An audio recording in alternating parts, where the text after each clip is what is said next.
주일 예배 오신 여러분들을 환영하며 이제 찬송 우리 8장 드림으로 주일 예배 하나님께 드립니다.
오직 여호와는 그 성전에 계시니 온 땅은 그 앞에서 잠잠할지니라 하시니라.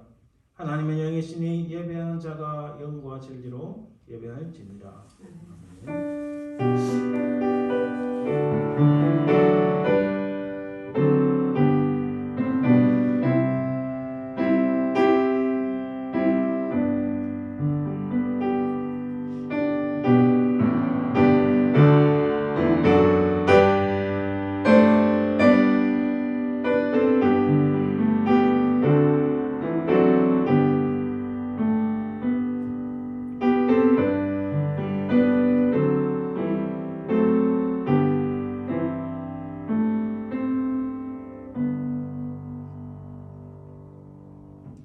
온 우주 만물을 창조하시고 지금도 통치하시는 아버지 하나님, 그 은혜와 사랑을 감사드립니다. 우리 인생의 무엇이간데 우리를 구원하시기 위하여 그의 독생자 예수 그리스도를 이 땅에 보내시어 우리 모든 죄악을 담당하시어 십자가에 달리게 하셨나이까. 그 은혜와 사랑을 참으로 감사드립니다. 또한 우리가 이 땅에 육신을 입고 사는 동안 하나님의 품에 안기기까지 우리 발걸음을 인도하시며 보호하시며 함께 하시는 성령 하나님의 그 은혜와 사랑을 감사드립니다. 이 시간 모든 찬송과 경배와 영광을 하나님 홀로 받으옵소서. 이 시간 살아계신 우리 하나님을 만나길 간절히 소망하며 살아계신 우리 주 예수 그리스도 이름으로 기원드리나이다. 아멘. 오늘 하나님 말씀 교독은 마태복음 6장입니다. 마태복음 6장 말씀. 그러므로 내가 너에게 이르노니 목숨을 위하여 무엇을 먹을까 무엇을 마실까 몸을 위하여 무엇을 입을까 염려하지 말라. 목숨이 음식보다 중하지 아니하며 몸이 의복보다 중하지 아니하냐. 공중의 새를 보라. 심지도 않고 거두지도 않고 창고에 모아들이지도 아니하되 너희 하늘 아버지께서 키우시나니 너희는 그것들보다 귀하지 아니하냐. 너희 중에 누가 염려함으로 그 키를 한 자라도 더할 수 있겠느냐. 또 너희가 어찌 의복을 위하여 염려하느냐. 들의 백합화가 어떻게 자라는가 생각하여 보라. 수고도 아니하고 비쌈도 아니하느니라. 그러므로 염려하여 이르기를 무엇을 먹을까 무엇을 마실까 무엇을 입을까 하지 말라. 이는 아이와 너희들이 구하는 것이라. 너희 하늘 아버지께서 이 모든 것이 너희에게 있어야 할 줄 아시느니라. 그런즉 너희는 먼저 그의 나라와 그의 일을 구하라. 그러면 이 모든 것을 너희에게 더하시리라. 아멘. 우리 지나간 시간을 돌아보아 하나님 앞에 참회 기도를 드립니다. 우리가 깨끗함을 입어야 하나님께 온전한 예배를 드릴 줄 믿습니다. 이제 함께 우리 시간들을 돌아보면서 참회 기도를 함께 드립니다.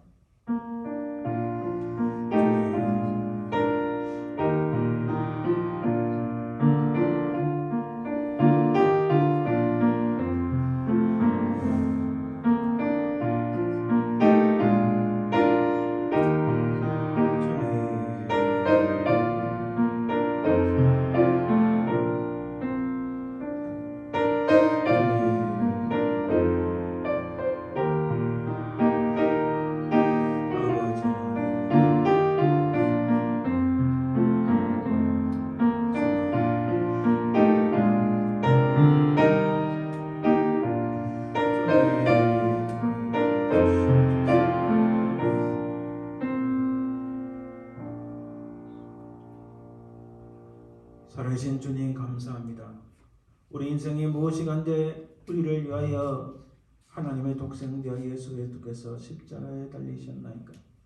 이 시간 우리의 모든 죄와 허물들을 그 십자가 아래에 내려놓으니 주님의 그 흘리신 거룩한 피로 우리를 깨끗하게 하시고 정결하게 하시고 우리의 모든 죄악들을 용서하여 주옵소서.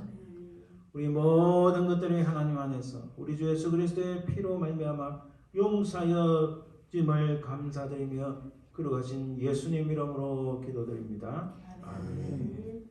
사도신경을 통하여 우리의 신앙을 고백합니다. 전능하사 천지를 만드신 하나님 아버지를 내가 믿사오며 그 외아들 우리 주 예수 그리스도를 믿사오니 이는 성령으로 잉태하사 동정녀 마리아에게 나시고 본디오 빌라도에게 고난을 받으사 십자가 못 박혀 죽으시고 장사한 지 살만에 죽은 자 가운데서 다시 살아나시며 하늘에 오르사 전능하신 하나님 우편 앉아 계시다가 저에서 산 자와 죽은 자를 심판하러 오시리라. 성령을 믿사오며 거룩한 공예와 성도가 서로 교통하는 것과 죄를 사하여 주시는 것과 몸이 다시 사는 것과 영원히 사는 것을 믿사옵나이다. 아멘. 찬송 14장 주 우리 하나님 하나님께 찬양드립니다.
합심해서 기도합니다. 하나님, 우리 교회 복음 전도의 문을 활짝 열어 주옵소서. 참으로 이 지역에 주를 알지 못하는 영혼들, 낙심한 영혼들 우리에게 붙여 주옵소서. 간절히 기도하시길 바랍니다.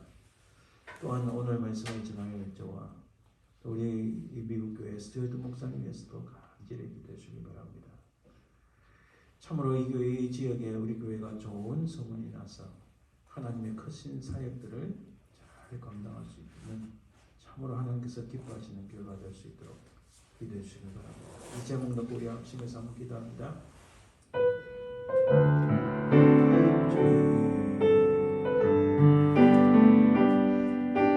아버지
살아계신 주님 감사합니다.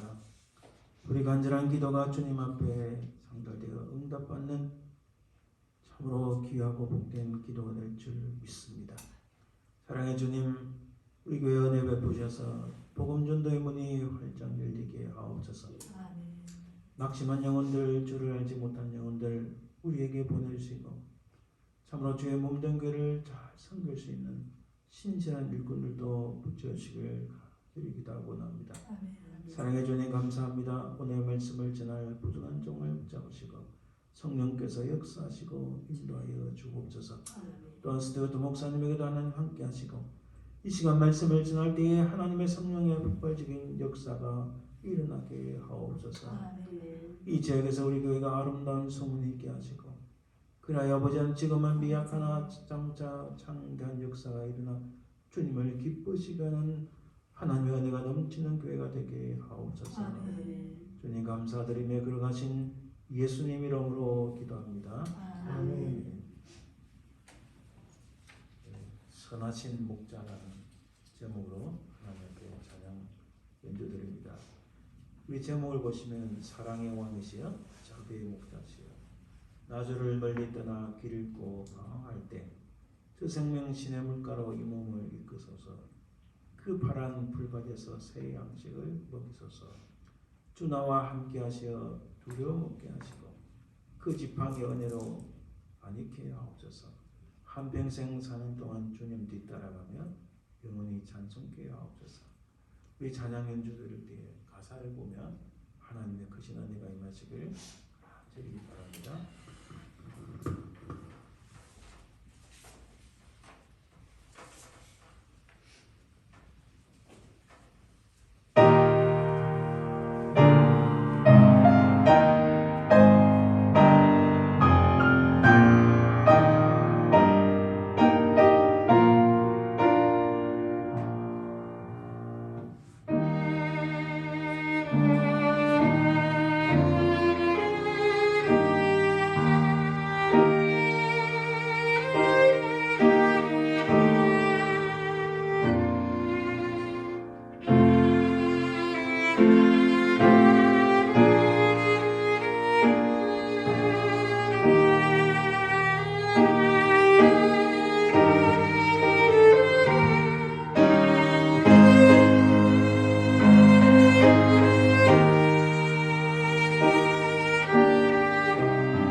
사랑의 주님 감사합니다. 오늘 귀한 찬양을 통하여 하나님 영광 받으신 줄 믿습니다. 또한 아버지 하나님, 우리가 주님 앞에 우리의 몸과 마음과 정성을 합하여 주께 드려오니 그 손길이 복되게 하시고 하나님의 나라가 확장되며 하나님의 영광이 이 땅에 드려지는 그 은혜를 베풀어 주옵소서. 이제 오랫동안 주님 앞에 찬양하던 우리 사랑 아들을 기억하시고 그의 앞길을 인도하시며 특별히 대학 입시를 앞두고 있는데 하나님께서 그에게 은혜 주시고 선하고 복된 길로 도와주옵소서. 감사드리며 예수님 이름으로 기도합니다. 아멘. 네, 오늘 하나님 말씀은 두 군데입니다.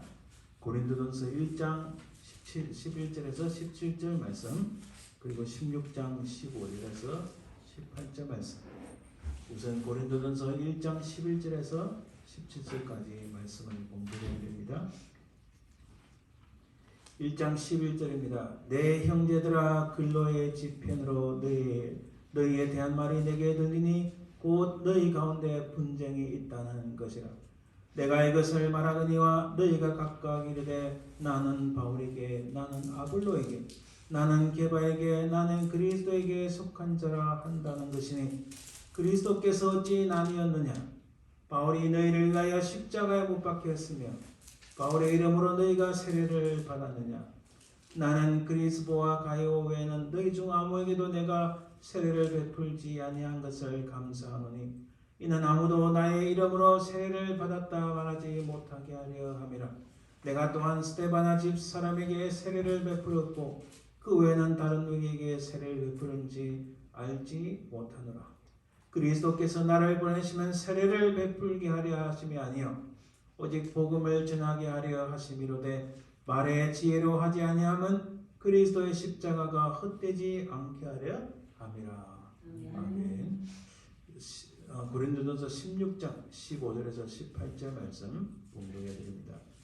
형제들아, 스데바나의 집은 곧 아가이의 첫 열매요 또 성도 성결기로 작정한 줄을 너희가 아는지라. 내가 너희를 권하노니 이 같은 사람들과 또 함께 일하며 수고하는 모든 사람에게 순종하라. 내가 스데바나와 부드나도와 아가이고가 온 것을 기뻐하노니 그들이 너희의 부족한 것을 채웠음이라. 그들이 나와 너희 마음을 시원하게 하였으니 그러므로 너희는 이런 사람들을 알아주라. 아멘.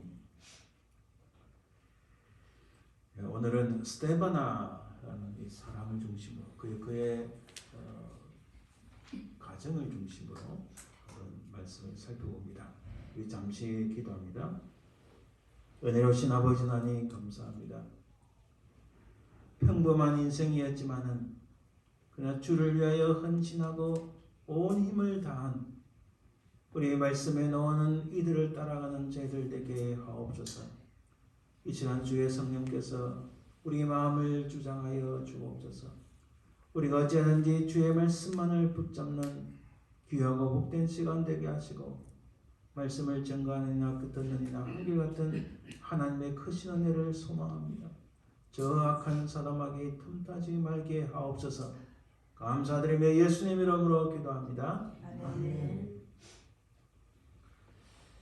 우리는 고린도 교회에 참 말씀을 많이 들었습니다. 고린도 교회와 교회는 많은 문제들이 있는데 오늘 우리에게 이 현대 교회에 있는 문제들과 흡사한 부분들이 굉장히 많습니다. 그리고 고린도 교회는 사실 항구 도시입니다. 제가 항구 도시에서 자라나서 항구 도시의 특성을 꽤 잘 압니다. 항구 도시는 굉장히 바깥쪽, 즉 다른 나라나 다른 도시의 문물을 금방 받아들입니다. 받아들이기가 굉장히 쉽습니다. 그리고 또 사람들이 거칠어요. 그러다 보니까 술집도 많고 좀 도시가 부정적이고 좀 좋지 못한 곳이 사실은 많은 편입니다. 그래서 이 고린도라는 단어도 코린토조마이라는 이 그리그 단어는 코린토조마이라는 단어 자체가 그렇게 썩 좋은 단어는 아닙니다. 이 단어는 음란하고 악한 그런 느낌이 이렇게 들어가 있는 겁니다. 그런 위치에 고린도 교회가 있다 보니까 뭐 이것도 괜찮고 저것도 괜찮고 하는 모습이 많습니다. 사람들이 거칩니다. 또 그러다 보니까 자기가 잘났다, 누가 잘났다 이런 말들을 굉장히 많이 합니다. 흡사 오늘날 현대 교회하고 비슷한 모습이 많습니다. 그런 고린도 교회의 그들의 문제점들은 무엇이었나 우리가 간단하게 한번 살펴봅니다. 고린도서 5장 1절에 너희 중에 심지어 음행이 있다 하는 말을 함을 들으니 그런 음행은 이방인 중에서도 없는 것이라 누가 그 아버지의 아내를 취하였다는도다. 우리가 상상할 수 없는 일들이 벌어집니다. 여러분 며칠 전에 뉴욕의 한 법원에서 미국의 헌법에는 또 우리가 알기로도 한 남자와 한 여자의 결혼이 합법적인 결혼입니다. 트럼프 대통령 때 그게 한 남자 또 한 여자, 남자 여자를 분명하게 새겨 넣으려 했는데 수많은 악한 사람들의 반대에 부딪혀서 그것에 성공하지는 못했는데 꽤 그래도 인식을 많이 시켰어요. 그런데 얼마 전 뉴욕 법원에서 복수결혼, 한 남자와 여러 여자들과 결혼하는 거 법원에서 땅땅땅 허락을 해줬어요. 한 여자와 남자 3명하고 결혼할 수 있는 것을 허락을 해버렸어요. 이거는 나라가 망하는 꼴입니다. 그게 번지기 시작하면 미국 땅 전체에 번지면은 구약에서 성경에서 역사 속에서 로마가 멸망한 가장 큰 원인은 군대가 약해서 아닙니다. 미국 군대가 약하지 않잖아요. 못 살아서가 아닙니다. 미국은 못 사는 게 아니잖아요. 전 세계를 지금 휘두르고 있는데 로마가 멸망한 가장 중요한 원인은 제 이야기가 아니고 유명한 역사학자들의 이야기입니다. 목욕탕 문화 때문에 멸망한 거예요. 목욕탕 문화는 뭡니까? 옷을 다 벗고 들어가니까 음란한 것 때문에 망한 거예요.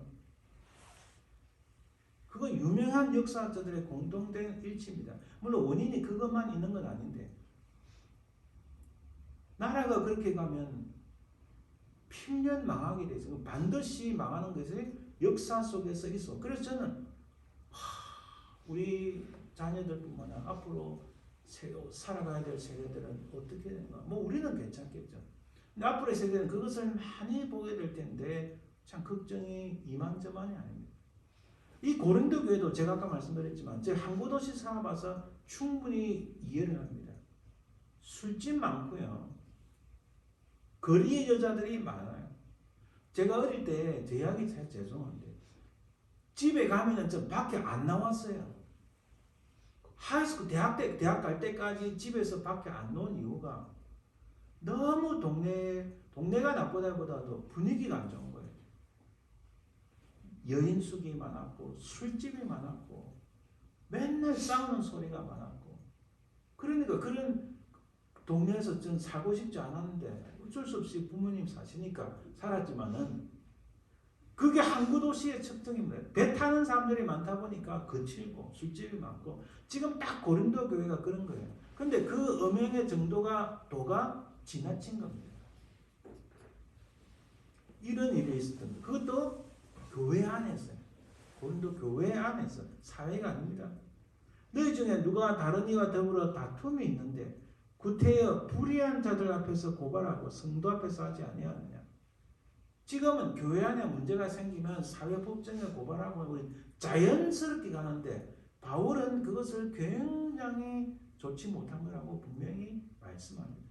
교회 안에서 해결해야 할 일들을 밖에 사회법정까지 가는 게 지금 뭐 흔해 빠졌잖아요. 이제는 우리 너무나 많아서 이제 뭐 말도 못할 지경입니다.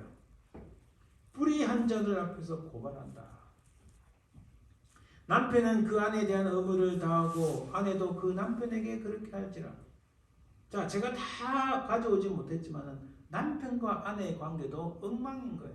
남편은 그 책무를 다하지 아니하고 아내는 남편을 섬기거나 존중하지도 않는 하는 그런 모습이 차고 넘쳤다는 거예요. 8장 4절에 그러므로 우상의 제물을 먹는 일에 대하여는 우리가 우상은 세상에 아무것도 아니며 또한 하나님은 한 분밖에 없는 줄 아노라. 자, 우상에게 바쳤던 음식들을 먹는 문제가 불거진 거예요. 먹어야 되나 말아야 되나 우상의 제물에 대해서 이야기해요. 그것뿐만 아니라 우상 숭배도 있는 거예요.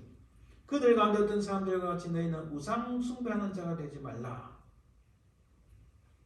우상 숭배도 차고 넘쳤다는 거예요. 이게 가장 위험한 겁니다.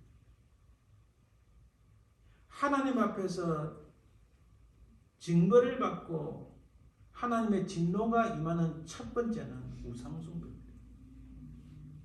우상숭배는 별거 아닌 것 같아도 이게 교묘하게 믹스돼요. 구약에 보면요. 다윗 다음에 솔로몬이 망할 수가 없는데 왜 그 다음에 나라가 두 개로 쪼개졌는가? 여러분 솔로몬 인생의 후반기에 그 예루살렘 땅에 우상이 차고 넘쳤어요.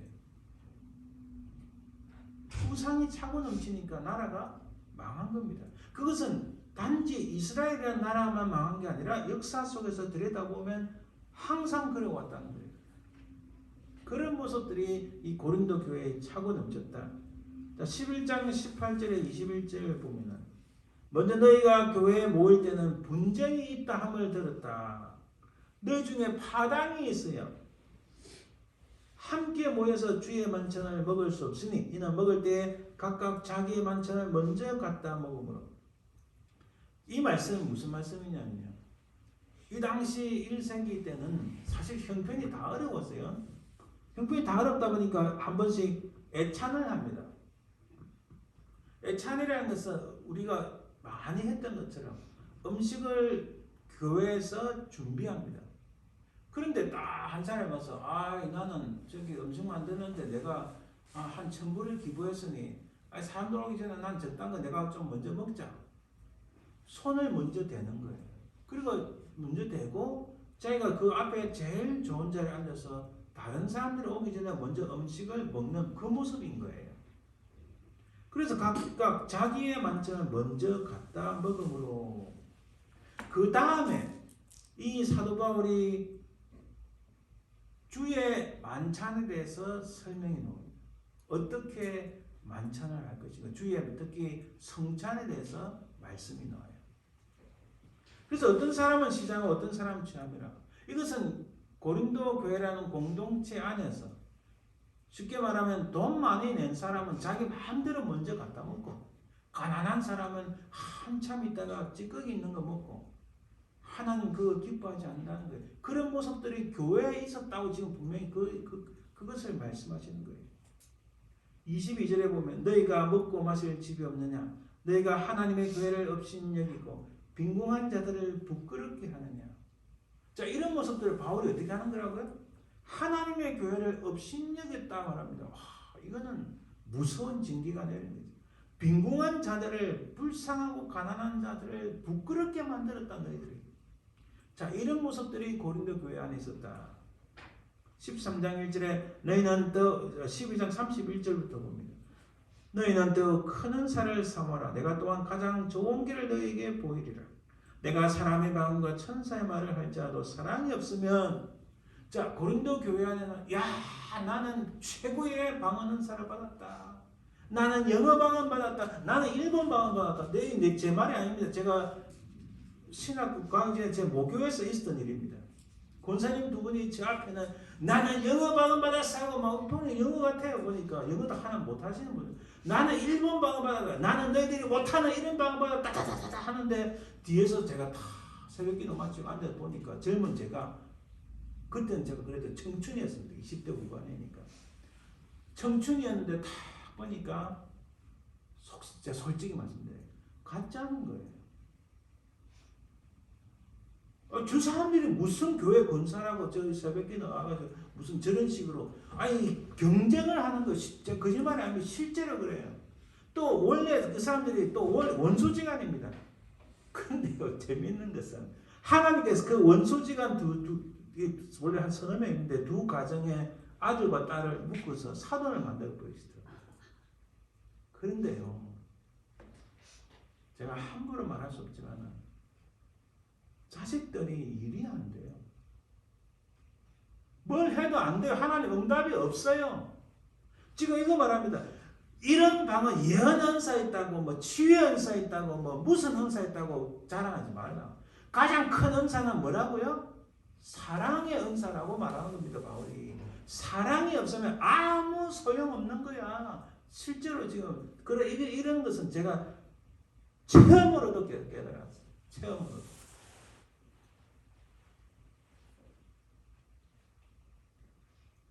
그런데 형제들 어찌할까 너희가 모일 때에 각각 찬송시도 있으며 가르치는 말씀도 있으며 계시도 있으며 방언도 있으며 통역함도 있나니 모든 것을 덕을 세우기 위하여라. 아무리 뭐 능력 있다 손을 얹어서 뭐 암 환자 낫게 하는 거, 여러분 제가 진짜 귀신 쫓아내는 거, 암 환자 낫게 하는 거 직접 봤습니다. 기도함으로. 그런 치유의 은사, 신유의 은사 있는 분들. 근데 그거 다 무엇을 위해서 해야 된다고요? 모든 것을 덕을 세우는, 무슨 덕이요?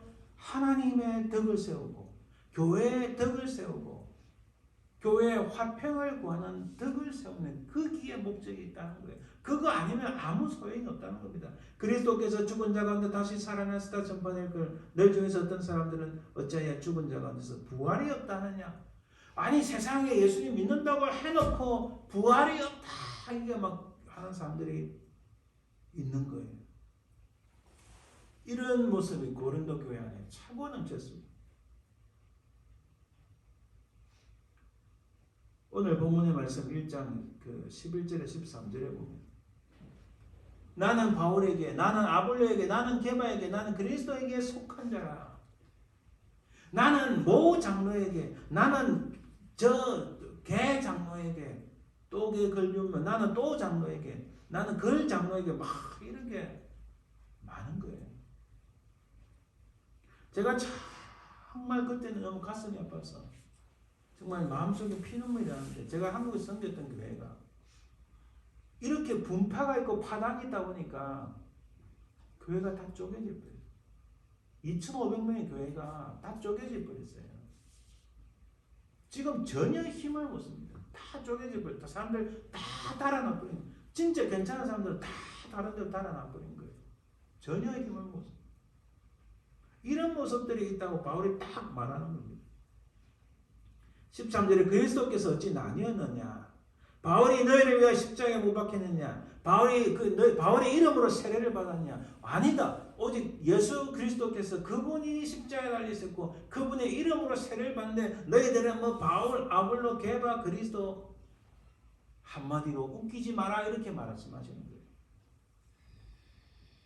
분쟁과 파당이 있습니다. 하나님의 지혜보다 세상의 지식을 더 추구합니다. 사랑보다는 자기의 유익을 따라갑니다. 믿음보다는 자기의 경험과 전통에 의지합니다. 이것은 덕이 없는 공동체와 가정의 모습이라고 고린도 교회가 분명히 그런 모습을 보인다고 바울은 강조하고 있습니다. 그래서 이 1장 14절에서 16절 보면은 나는 그리스도와 가이오, 스데바나 외에는 세례를 베푼 적이 없다. 근데 무슨 너희들이 나는 바울에게 세례를 받았다, 헛소리 하지 마라, 거짓말 하지 마라, 지금 그렇게 말씀하시는 거예요. 17절에도 그리스도께서 나를 보내시면 세례를 베풀게 하려 하시면요, 오직 복음을 전하게 하려 하십니다. 바울의 일관된 관점은 그런 분파나 당파나 누구 밑에 내가 누구의 수제자고 누구의 뭔데 그게 중요한 게 아니고, 오로지 나는 복음을 전파하기 위함인데, 너희들의 교회의 목적도, 너희들의 삶의 목적도 하나님 나라를 확장하고 복음을 전하기 위함이다, 이렇게 강조하고 있는 겁니다. 자, 그래서 바울이 고린도전서의 말씀을 통해서 참된 신앙, 그 신앙의 복음의 정수, 그리고 가정에 대해서 말씀하시는 거예요. 바울은 고린도전서에서 많은 부분을 할애하여 가정과 관련된 문제들을 말씀하고 있습니다. 7장 이후로 가정에 대해서 굉장히 말씀을 많이 합니다. 이 편지의 끝에서 한 모범적인 가정을 소개하므로 가정과 관련된 문제들을 총결산하는 구체적인 예를 제시하는 겁니다. 그게 오늘 우리가 읽은 본문의 말씀이에요. 이 가정은 문제들을 해결할 실마리를 제공할 뿐만 아니라 문제를 해결하고 난 다음에 믿는 자들의 모습이, 믿는 자들의 가정이 어떻게 해야 되는가를 보여주는 게 오늘 우리 본문의 말씀이다. 그래서 그걸 한번 살펴봅니다. 바로 그가 스데바나인데, 스데바나의 집에 대해서 말씀입니다. 여기서 스데바나의 집이라는 것은 스데바나 혼자가 아니고, 당신은 그 옆에 여인들의 이름을 잘 적는 게 아니니까 스데바나의 집이라면 스데바나와 그의 와이프까지 생각하시면 됩니다. 아, 부부와 그 가족, 그 가정에 있는 가족들이 다 이렇게 했구나, 그렇게 이해하셔야 됩니다.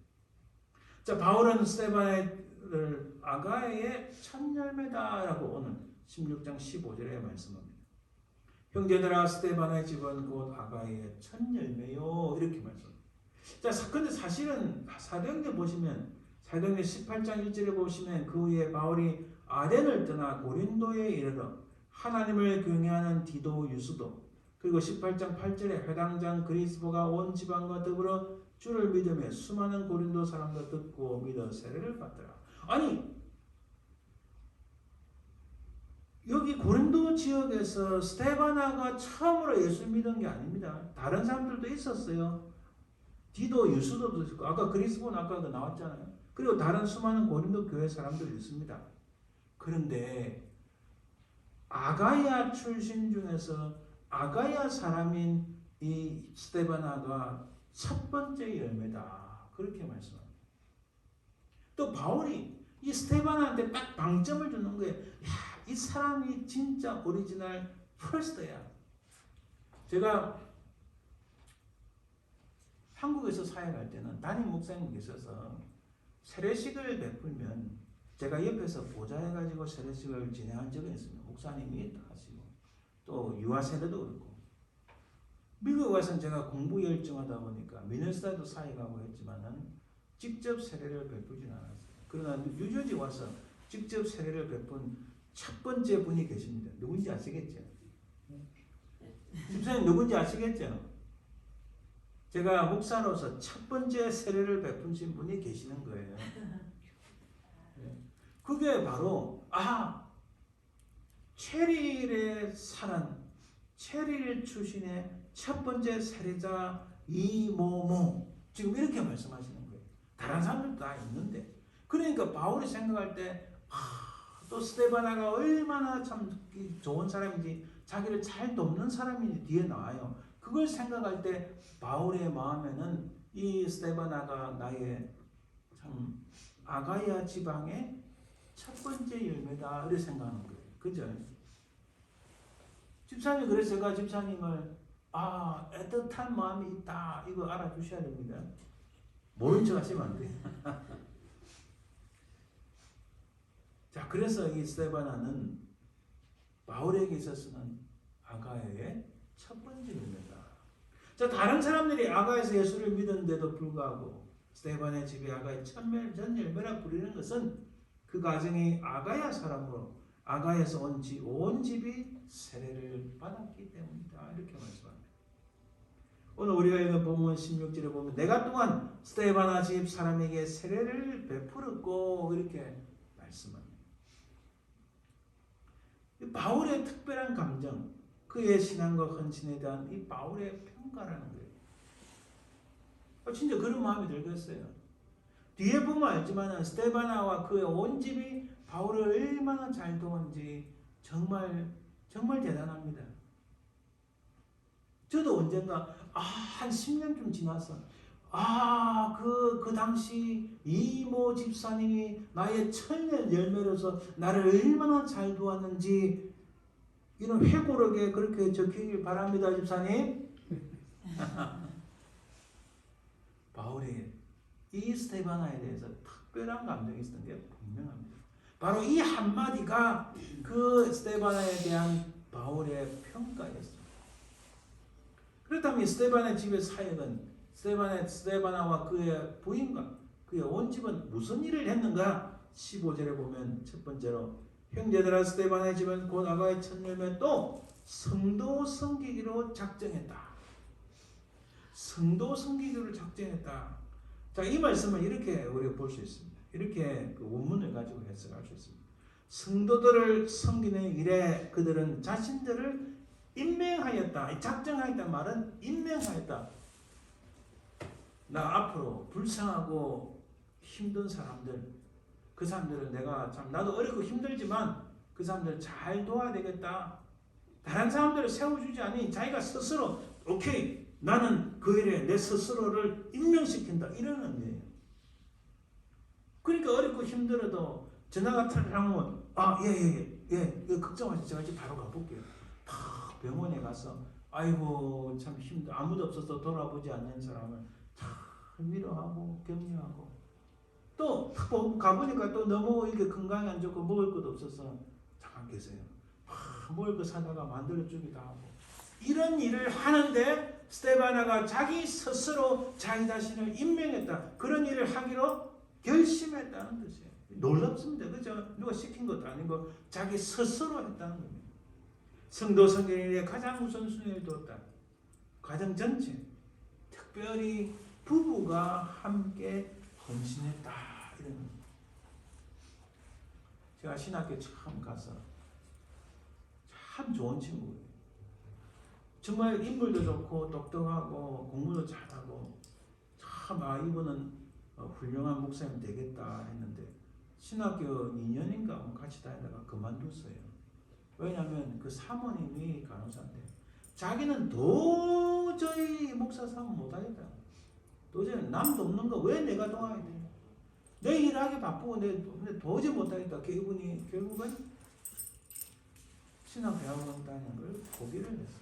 그 뒤로는 제가 만나지 못했는데 이런 하나님의 일을 하고 공동체를 섬기고 연약한 사람 돕는 것도 부부가 같이 해야 된다.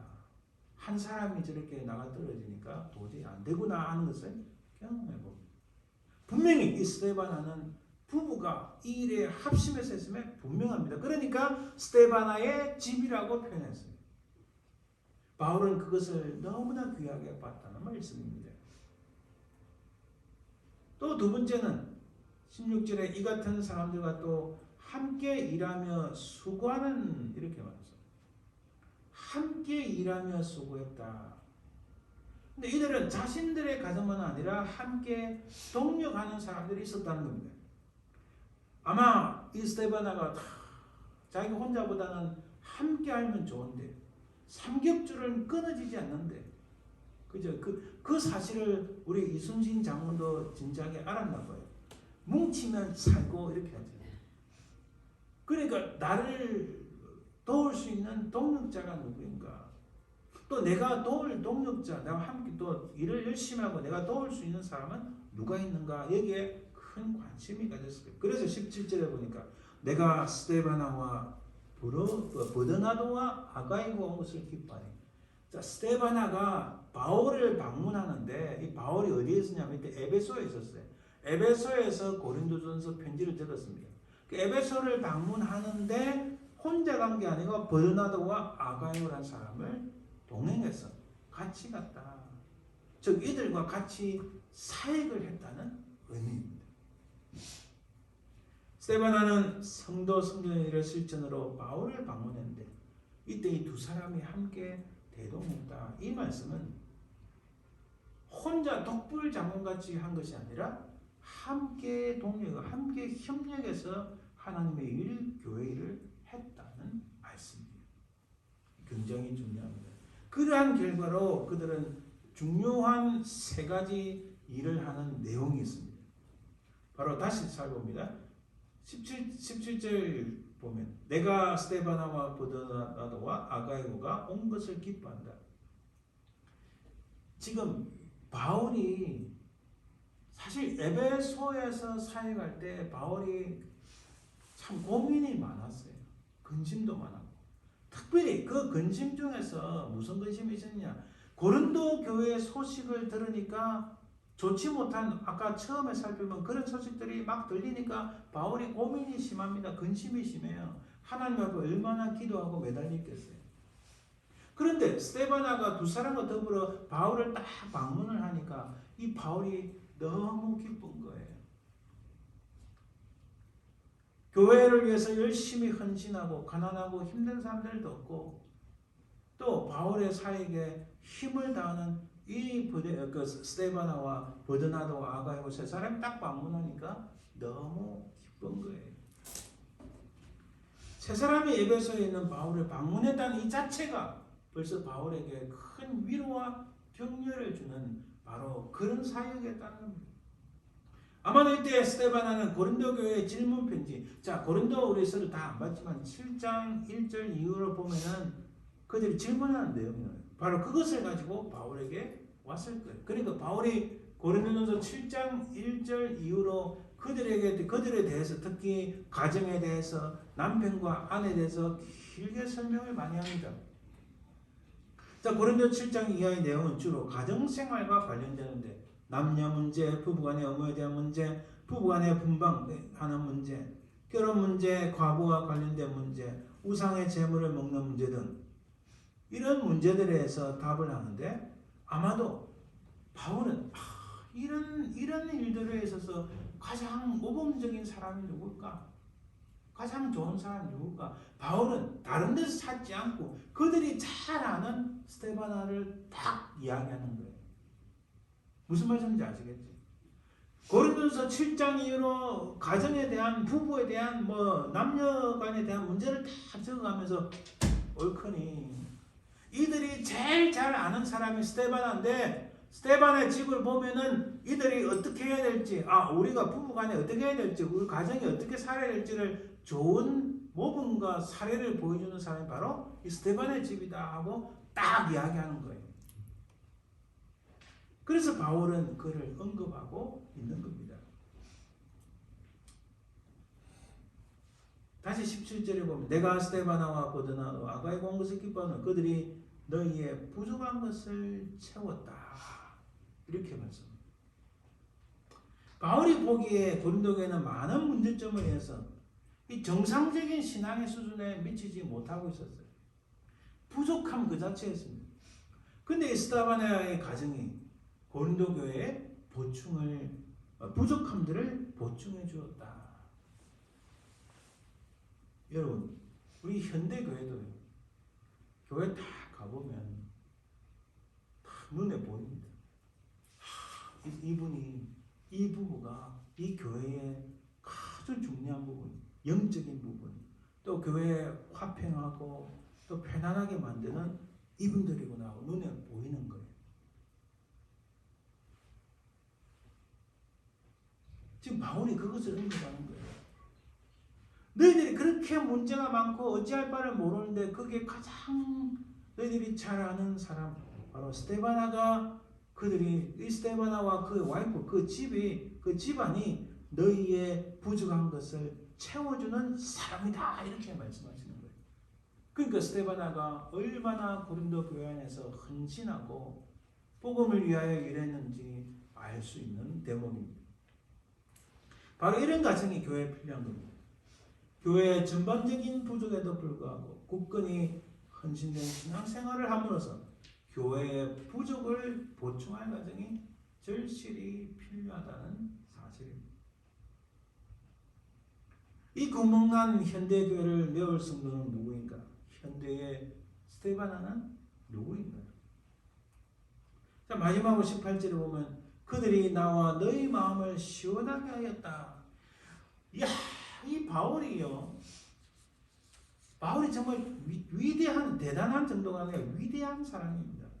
자기의 미션, 자기의 어떤 복음 전파를 위하여 자기 자신도 다 죽이고 매를 맞아서 죽을 뻔한 경우가 얼마나 많습니까? 광풍을 만나서 죽을 뻔한 사례도 있죠. 거기다가 복음을 전하기 위하여 죄수의 몸으로 로마까지 갑니다. 그런 위대한 복음 전도자 바울에게 있어서 바울의 마음을 시원하게 했다 이러면 그런 바울의 마음을 흡족하게 한 사람이라면 이 스데바나가 얼마나 대단한 사람인지 우리가 알 수 있습니다. 그렇죠? 자, 이 시원하게 했다는 이 말씀을 조금 더 쉽게 번역하면 이렇습니다. 그들이 나와 너희의 마음, 너희라는 것은 고린도 교회 사람들입니다. 나 바울과 너희의 마음, 너희의 영혼을 새롭게 재충전하는 것을 하였기 때문에 따라서 너희는 그들이 어떻게 했는지 잘 기억하여 마음에 새겨두라 이렇게 하는 말씀이에요. 좀 더 쉽게 하면 야, 잘 기억해라. 내가 이 말씀할 때 잘 기억해. 스데바나가 나와 너희들을 새롭게 했다. 재충전시켰다. 우리에게 얼마나 필요를 채워주고 우리를 얼마나 기쁘게 하고 우리를 즐겁게 한 사람인지 너희들 그 스데바나가 어떻게 했는지를 잘 기억을 해서 그 사람처럼 교회 안에서 살아라. 그 사람처럼 행동해라. 그 사람의 가정처럼 그렇게 살아가라. 그렇게 말씀하시는 거예요. 와, 스데바나. 우리 그냥 성경 읽을 때 그냥 지나간 줄 알았는데 지나가서 뭐 그런 사람인가 했더만은 가만히 들여다보니까 스데바나와 그의 집이 바울이 이 정도 이야기할 것 같으면 대단한 겁니다. 여러분, 새롭게 재충전했다는 것은 휴식과 관련돼요. 바울은 베케이션이 없었어요. 바울은 잠깐 어디 뭐 휴가 가고 뭐 잠깐 쉬고 이런 게 없었어요. 오로지 그는 자기의 전 생애를 바쳐서 복음 전하는 일, 죽음을 불사하고 계속 복음 전하는 일에만 매진해 왔습니다. 바울도 사람이니까 좀 쉼이 필요해요. 휴식도 필요합니다. 그런 그에게 따로 시간을 내서 어디 좋은 데 가서 카리브해에 갔다. 혹은 유럽에 놀러 갔다. 이런 거 없어요. 그 당시 이런 휴가 자체도 없었지만은 그런 거 없는데도 불구하고 바울이 재충전될 수 있었다. 새로운 힘을 공급받았다. 와, 힘이 세! 내가 이렇게 힘이 솟아난다. 누구 때문에요? 스데바나 때문에 그랬다고 이야기하는 겁니다. 놀랍습니다. 우리 동산교회의 세례의 첫 번째 열매가 되시는 우리 집사님, 내가 우리 집사님 때문에 힘이 솟아난다 이렇게 되는 역사가 있을 줄 믿습니다. 바울이 사실 굉장히 고린도 교회 때문에 마음의 고통을 받았어요. 얼마나 고통을 받았겠습니까? 그런데 이 스데바나의 헌신된 모습은 그동안 고린도 교회 때문에 복잡한 이야기를 듣고 가슴이 답답하던 사도의 영혼을, 사도의 마음을 일순간에 재충전과 휴식으로, 편안함으로 이끌어갔다. 할렐루야!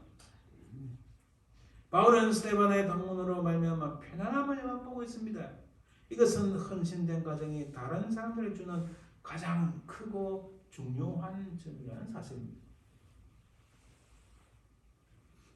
혹시 오늘 이 설교를 그 가정이 들으면 어찌될까 모르겠지만 우리 지역에서 그래도 꽤 제일 큰 교회라고 하는데 지금 굉장히 큰 문제가 발생해 있잖아요. 그런데 그런 가운데서 그 교회를 바르게 설교하여 기도하고 노력하는 바로 그런 가정을 통하여 하나님의 교회가 바르게 설 줄 믿습니다. 그런 가정, 헌신된 가정이 필요합니다. 오늘날 교회를 안정으로 이끌어가고 성도들에게 쉼과 편안함, 재충전을 주는 가정이 절실히 필요하다. 우리 모두가 바로 이런 스데바나의 모습, 이런 가정이 되시기를 주님의 이름으로 축원드립니다. 이런 스데반의 집에 대한 바울의 최종적인 평가가 이제 나옵니다. 16절에 보면 이 같은 사람들과 또 함께 일하며 수고하는 모든 사람에게 순종하라. 18절에 그들이 나와 너희 마음을 시원하게 했으니 그러므로 너희는 이런 사람들을 알아주라. 우리 애들한테, 특히 우리 큰애한테 항상 제가 하는 말이 있어요. 무슨 일을 하든지 어디에 가든지 항상 남을 나보다 낫게 여기고 겸손, 또 겸손하라. 다 알아도 그냥 겸손하고 교만하지 말라. 겸손하면 하나님께서 높이신다. 할렐루야. 겸손하면 하나님께서 높이신 줄 믿습니다. 지금 바울이요, 스데바나가 나 이런 일을 했는데 막 어깨 힘주고 뒷짐지고 이런 사람이 아니라는 거 압니다. 근데 바울이 이 스데바나와 그의 집을 참 높여주는 거예요. 고린도 교회에 있는 사람들아, 이 같은 사람들, 특히 스데바나와 같은 사람들에게 순종해라. 너희들 다른데 세상에 누구 다 필요 없어. 이런 사람들이 하나님 앞에 쓰임 받는 귀한 사람임을, 귀한 가정임을, 귀한 부부임을 너희들이 알아라 이렇게 말씀하시는 거예요. 자, 편지의 처음에 스데바나 이름이 언급되었습니다. 또 지금 편지의 말미에 다시 언급되고 있는 이 스데바나 집의 모습을 통해서 바울은 고린도 교회의 중심에 글을 넣고 있습니다. 고린도전서에 대한 설교 우리 많이 듣습니다. 우상 문제, 부활, 온갖 것 다 설교합니다. 그런데 바울은 이 모든 문제의 핵심, 온갖 머리가 찌끈찌끈하고 근심 많고 복잡하고 분파 있고 질투 많고 싸우는 이 고린도 교회 중심에 누구를 놓습니까? 스데바나를 딱 놓는 거예요. 이 스데바나의 이런 사람에게 순종하고 이런 사람을 따라가라. 이런 사람을 알아주라 이렇게 말씀합니다. 비록 몇 줄 안 되는 편지 행간을 통하여 바울은 고린도 교회를 향한 놓을 수 없는 희망을, 위로를, 하나님의 역사하심을 바로 이 스데바나 가정을 통하여 바울은 발견하고 그를 고린도 교회의 문제의 가장 핵심에 딱 놓고 해결책이, 위로와 희망이 이 가정을 통하여 하나님께서 역사하신다고 믿고 있는 겁니다. 할렐루야. 오늘 우리 여기 계신 우리 분들, 바로 여러분들의 가정을 통하여 하나님의 역사가, 하나님의 그 위로와 하나님의 인도심이 이루어지고 쓰임받는 역사가 있기를 간절히 소망합니다. 어떤 은사를 많이 가진 사람이나 능력자가 아니라 헌신된 이 과정을 통하여 발견되는 거예요. 바울은 바로 이와 같은 사람들에게 순종하라고 강조하며 이런 사람들을 알아주라고 말씀합니다.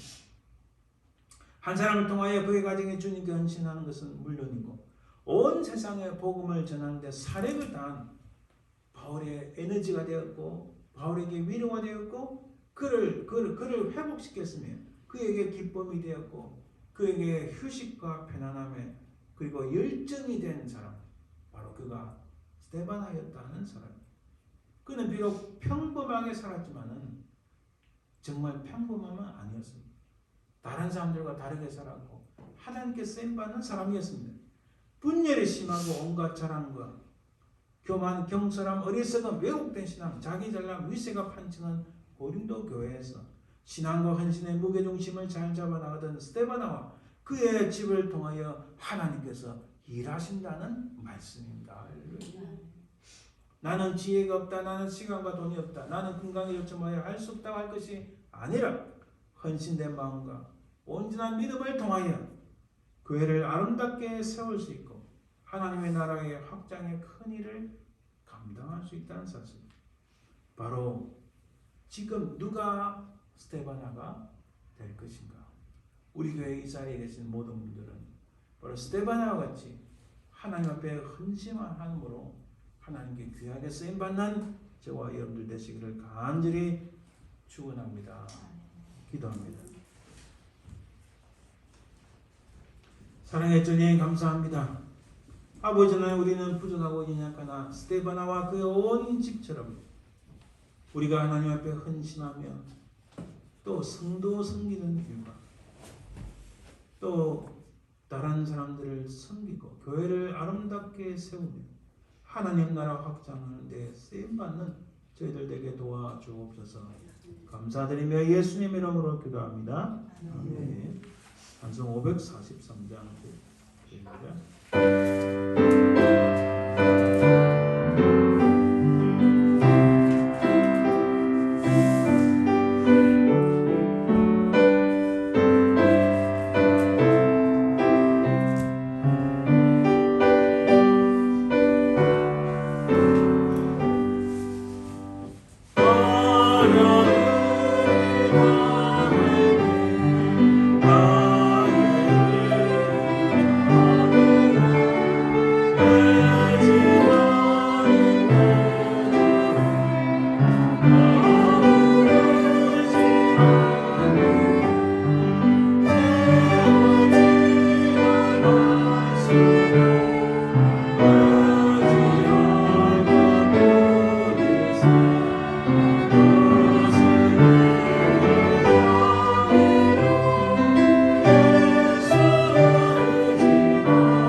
지금은 살아계신 우리 주 예수 그리스도의 아버지 하나님의 그 크신 사랑과 성령의 교통하심 인도하심 역사하심이 참으로 부족하나 하나님 앞에 헌신하여 참으로 교회를 아름답게 세우며 하나님 나라 확장하기에 온 힘을 다하여 쓰임받기를 소망하는 모든 주의 백성들 위해 그 자손들 위해 삶의 현장에 지금부터 영원토록 항상 함께 있을지어다.